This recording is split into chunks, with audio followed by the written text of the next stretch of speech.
Once upon a time, before flock cameras were ever even a thought, the Ozarks had another way of keeping watch on these back roads. Neighbors, lookouts, and a whole lot of people who knew exactly when the revenuers were coming. Long before Prohibition, northern Arkansas was already fighting what became known as the Moonshine Wars. Throughout the 1870s, federal revenue agents began moving through the hills looking for illegal stills and untaxed whiskey. And the people making it were not always the cartoon hillbillies history tried to turn them into. For many mountain families, cash was scarce. Corn was worth one thing in a sack and something entirely different once it became whiskey. So hidden stills began appearing deep in hollows, along creeks, and in places outsiders had a hard time finding.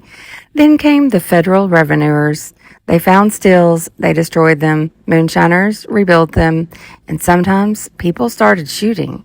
But what makes this story especially interesting is that the government and the local people did not always agree on who the criminal was. Federal agents saw people refusing to pay taxes and obey the law. Some Ozark communities saw outsiders coming into the mountains and interfering with the way their neighbors survived. Local juries sometimes acquitted moonshiners or gave them surprisingly light sentences. And so began a strange little war in the Arkansas hills. Government against moonshiner, revenuers against mountain communities, law against a culture that had its own idea about what belonged to whom. And the story did not end there.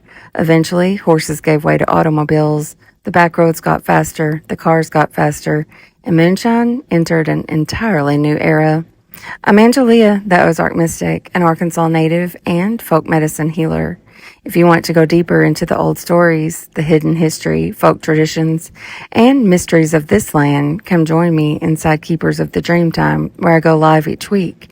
Or subscribe here and come along for the rest of the Ozark Moonshiners series.